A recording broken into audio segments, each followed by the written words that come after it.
Station, this is Houston. Are you ready for the event?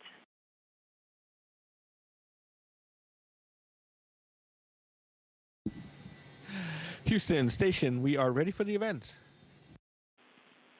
Fox News Digital, this is Mission Control Houston. Please call station for a voice check. Station, this is Matt Leach. How do you hear me?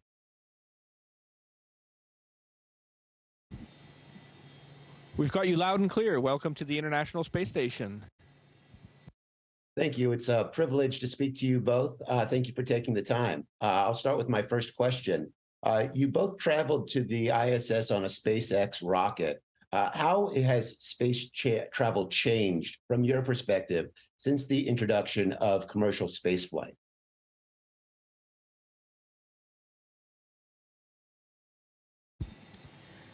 Yeah, thanks, Matt.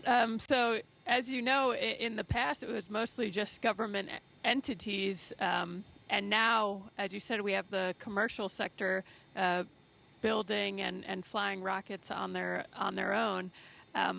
I personally think it's really advantageous because there are strengths and weaknesses for both NASA and the government and a commercial entity such as SpaceX.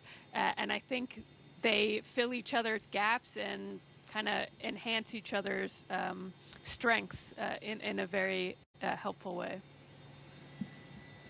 And we also we see a lot more opportunities where, you know, in the beginning perhaps it was millionaires coming up here, but now we start to see a lot of government astronauts from smaller countries that don't necessarily have a well-established space agency. They're able to take advantage of these commercial flights and join us on the International Space Station to conduct their own research and technology programs.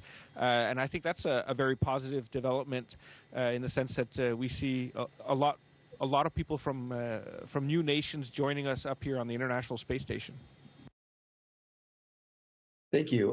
My next question is for both of you. The phrase "the right stuff," used in literature and movies, has been used to describe the qualities needed to become an astronaut. What is your definition of the right stuff? And do you think that it is different now than it was in decades past?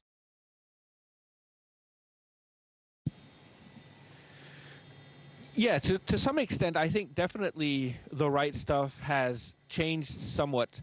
In the beginning, spaceflight was very, very experimental, and typically it was characterized by short, high-risk flights. Today, we see much longer duration missions on board the space station, which means that interpersonal skills play a much bigger factor in the selection of astronauts. We have to be able to work together successfully for 6 months, sometimes up to a year at a time on board the International Space Station. And so I think there's a lot more focus on teamwork, on communication skills, and just in general what we might call interpersonal skills. Yeah, I second everything Andy just said. It's definitely, I think, changed over time, and that aspect of it, the teamwork aspect of it, and being willing to compromise. You know, we're living and working up here for about 6 months together is really important. And you have to be a bit of a jack of all trades nowadays. Here on station, if something breaks, we're the ones to fix it. If someone's not feeling well, we're the ones to take care of them. We're performing science. That's the main objective of the International Space Station. So you have to be a bit of a jack of all trades, but those interpersonal skills are really what defines the right stuff, I think. Great. My next question is for both of you. The world has been glued to social media and TV, watching the events play out in Israel and Gaza in real time over the last week. How do you process an event like that from your perspective, being on the International Space Station?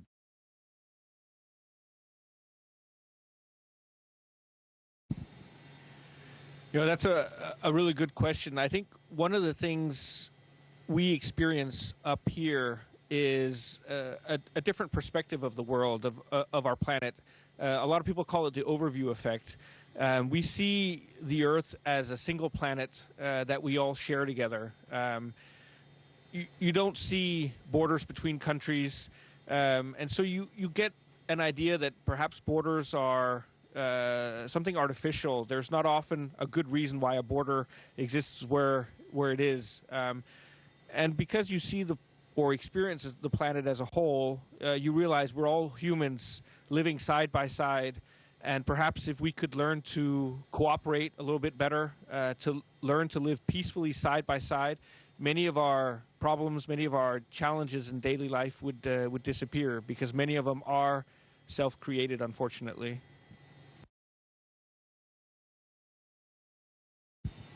And in addition to seeing our Earth from the very unique vantage point that we have, we also have a very international crew up here. Andy is from Denmark, myself and Laurel are from the United States, Satoshi from Japan, and we have 3 Russian cosmonauts, and we all live and work together as a crew, and you just realize that really there's much more that unifies us, and we have much more alike than we have different. Thank you. The next question is for Jasmine. As a member of the Artemis team, what role do you play specifically in sending astronauts back to the moon, and how will your current mission advance that project?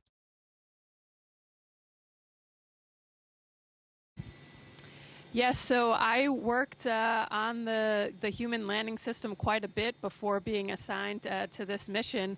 And in terms of what we'll contribute here on ISS to the HLS and the Artemis missions, as well as even going further, after the moon onto Mars, a lot of the human research ties in directly, specifically when the Artemis missions, and especially the ones landing on the moon, are a bit different than the Apollo missions were in the past. We're going to be, the travel there will take a bit longer, and that will prepare us to operationally understand how we need to operate when we go on a several months long mission to Mars. And what's our state when we land? Are we ready to perform spacewalks right away?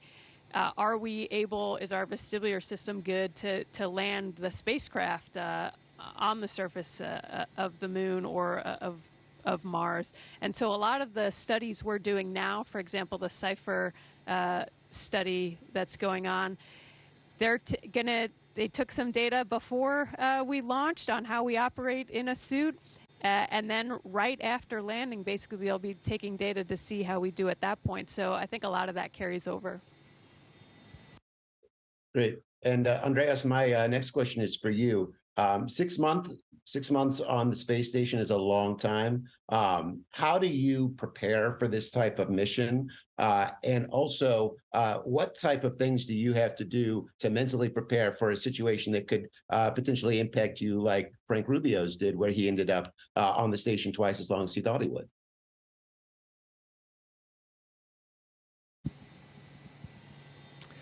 Yeah, I think the key is to be adaptable and flexible. You never know what will happen up here.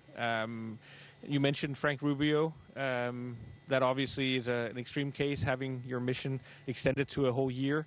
But even, we have had some unexpected challenges in the last couple of weeks. We were planning to do 2 spacewalks that have been rescheduled for a later time because of a coolant leak.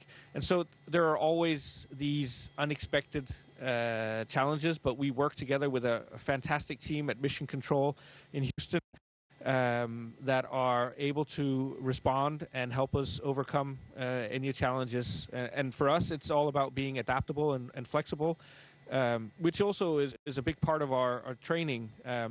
Jasmine mentioned it earlier, being a jack of all trades, and that's certainly something that we have to be able to be up here for 6 months, because you never know what situation's going to develop and what you need to fix or to work on. Great. Thank you both.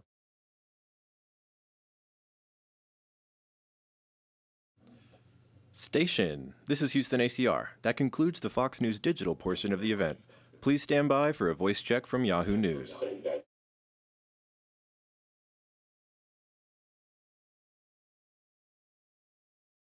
Station, this is Rebecca Corey. How do you hear me?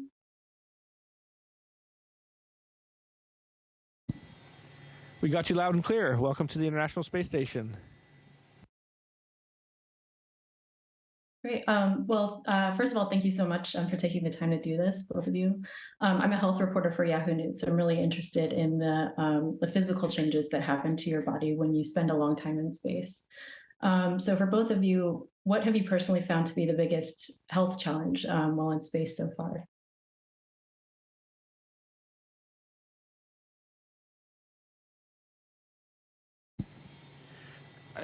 I don't know if I would say there's any significant health challenge. One of the things I've felt for the month and a half that I've been up here is just a general stuffiness that comes from the increased blood volume to the heads. You just kind of feel a little bit congested constantly. But apart from that, I don't think there are any significant health things that I've noticed.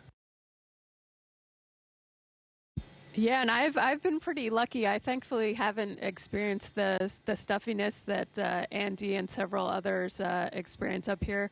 I would agree. In general, I'd say I feel my body recovers a lot faster up here. One thing I will say is I definitely feel the need. You know, we're scheduled to work out 2.5 hours a day, and I do feel the need and the want to do that because we're not using our muscles regularly as we would back on Earth. And for Jasmine, hundreds of men have flown in space, but there's still only a few dozen women who have been selected to do so. So what do you think is the biggest misconception people have about women and their ability to complete a space flight? And how do you think or hope your mission in space can help change that?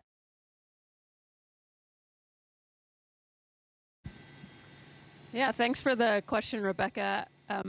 You know, I think this is slowly changing over time, but we've lived in a world where the standard is often men, and then anything else is a deviation from that. And, you know, over time, we've done a better job of adapting. But I think we've seen now multiple times women come up here. Myself and Laurel are up here right now.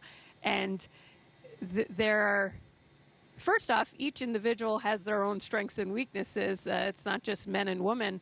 But when you start to even generalize, there are certain characteristics about women you could say are advantageous, more advantageous for space. And you could do the same for certain characteristics that are more characteristic of men. But I think ultimately, I'm just hoping people, as they see more women up here, especially the next generation, it's easy to connect and relate to someone that in some way looks like you, or you feel some connection to that person. And I hope they just realize that they can do this as well, and we just continue to build that. And for both of you, being on the International Space Station, it's such a confined, isolated space. And to be there for months at a time seems like it would present a lot of mental health challenges as well. So what do you both do up there to keep mentally and emotionally fit while in space?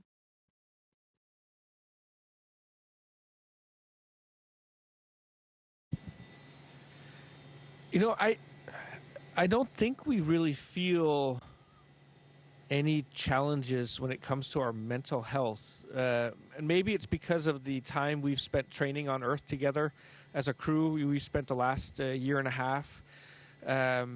Maybe it's the professionalism, the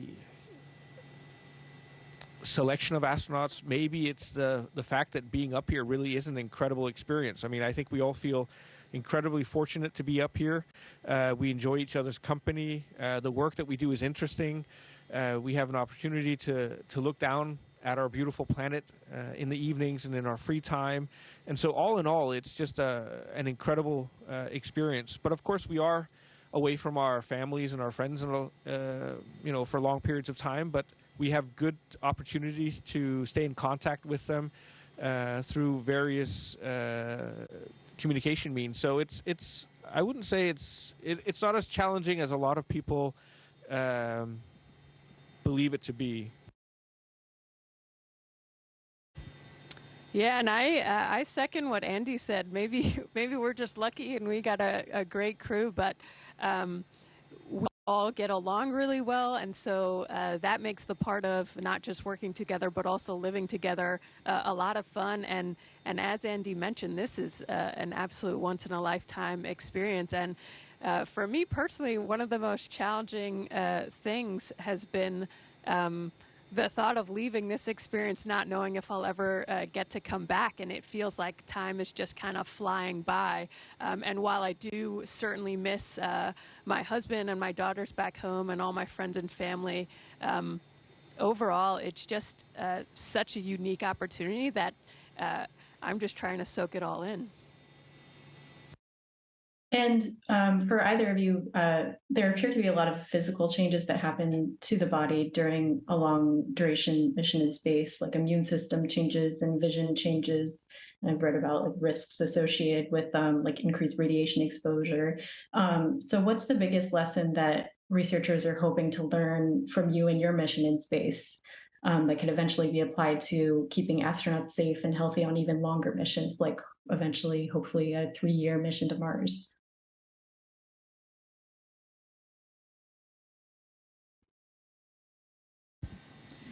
Yeah, Rebecca, I think we're constantly learning more and more about the impacts of spaceflight on the human body.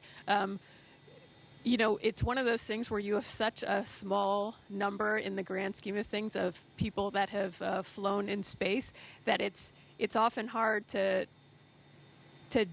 pinpoint something as is this a causal factor or not. But we have certainly seen that we've been able to provide countermeasures through exercise to maintain our bone density, but the bone structure seems to change a bit.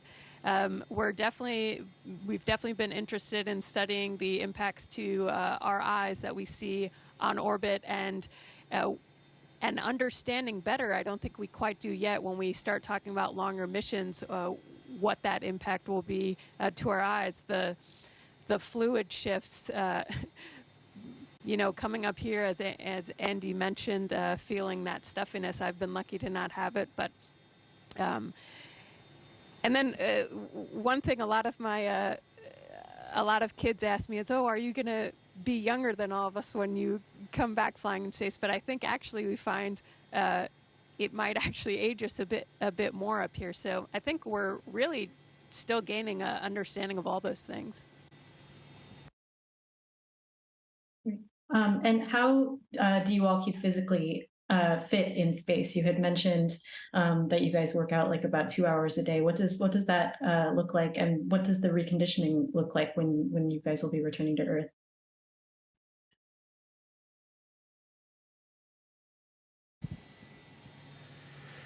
Well, so as you mentioned, we exercise 2.5 hours a day. We have a stationary bicycle, we have a treadmill, and then we have a strength conditioning device, basically a machine where we can do all sorts of muscle exercises like squats, deadlifts, bench press, curls, anything like that. And so we do a mix between cardio and muscle strength building exercises in order to maintain our muscle mass and our bone density, because being weightless, we simply don't need our muscles or our bones. And so our body is smart and says, well, there's no need to spend energy maintaining it if we don't need it.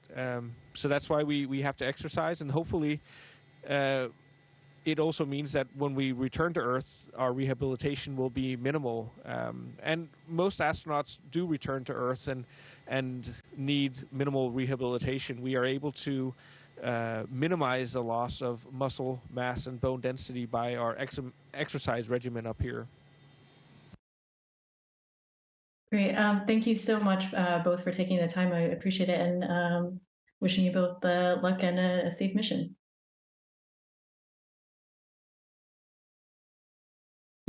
Thank you very much. It was a pleasure talking with you. Station, this is Houston ACR. That concludes the event. Thank you to all the participants from Fox News Digital and Yahoo News. Station, we are now resuming operational audio communications.